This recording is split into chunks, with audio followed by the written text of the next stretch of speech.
Alors dans cette vidéo, nous allons traiter le grand 2 de la séquence 4, donc il s'agit de travailler sur les inéquations.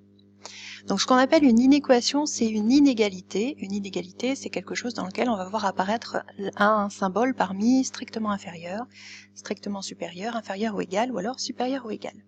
Et dans cette inégalité, on a une inconnue, souvent notée x, mais ça peut être n'importe quelle autre lettre de l'alphabet.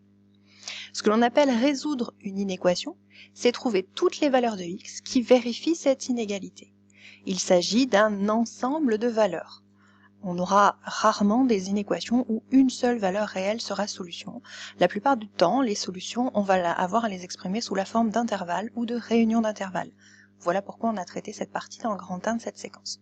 Par exemple, 2x plus 3 supérieur ou égal à 5x moins 7, eh bien ça c'est une inéquation. Et résoudre cette inéquation va consister à chercher toutes les valeurs de x qui vérifient cette inéquation. Par exemple, si j'essaye avec x égale 1, 2x plus 3, ça fait 2 fois 1 plus 3, ça fait 5. Et à droite ici, j'ai 5 fois 1 moins 7, ça fait moins 2, mais 5 n'est pas plus grand que moins 2. Ça veut dire que 1 n'est pas solution de cette inéquation-là. Alors comment on va faire concrètement pour résoudre dans un premier temps graphiquement des inéquations ? Alors pour ça, en fait, on va utiliser tout ce qu'on a vu déjà sur les fonctions et sur la représentation graphique de fonctions.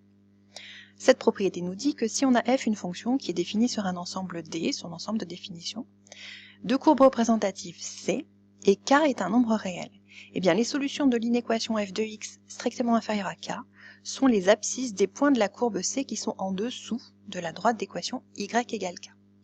Alors on va regarder ça ensemble sur cet exemple. Donc on a représenté ici une fonction f, et premièrement, on veut résoudre f de x strictement inférieur à 4. Donc la première chose à faire, ça va être de tracer cette fameuse droite d'équation y égale k, nous ici k c'est 4. Donc il faut construire y égale 4. Toutes les droites d'équation y égale 4 sont des droites qui sont parallèles à l'axe des abscisses. Ici, y égale 4, c'est la droite parallèle à l'axe des abscisses et qui passe par l'ordonnée 4. Voilà ce que ça donne sur le graphique.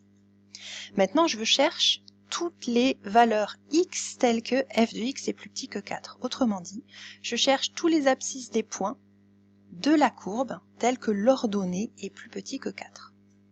Donc l'abscisse c'est sur cet axe-là, l'ordonnée c'est sur cet axe-là. Donc la seule partie de la courbe qui m'intéresse, c'est celle qui est ici en dessous de la droite que l'on vient de tracer. Et les solutions vont être les abscisses de ces points-là. Les abscisses de ces points-là, je vais les trouver entre moins 2 et 2. Donc les solutions, ça va être l'intervalle moins 2, 2. Reste le problème de savoir est-ce que moins 2 et 2, je les prends dans l'intervalle ou pas. Bien, puisque je voulais que f de x soit strictement inférieur à 4, je ne peux pas prendre moins 2 et 2 puisque ce sont des valeurs où f de x est égal à 4. Donc ces valeurs, je vais les exclure en écrivant l'intervalle moins 2, 2 ouvert.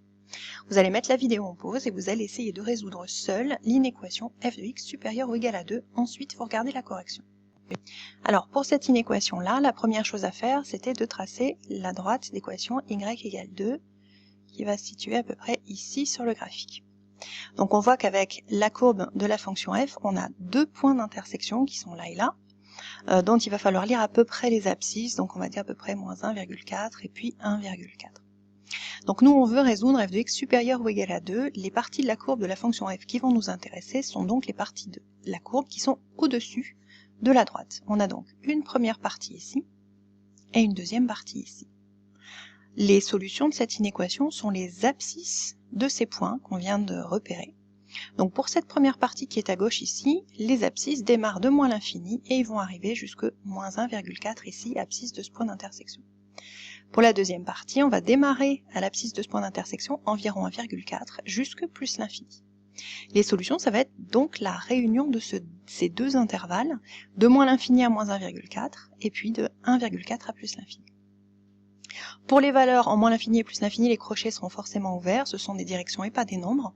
En moins 1,4 et 1,4, on va regarder comme tout à l'heure, l'inéquation c'est supérieur ou égal. Donc je peux prendre les valeurs de x pour lesquelles f de x est égal à 2, ce qui est le cas pour moins 1,4 et 1,4.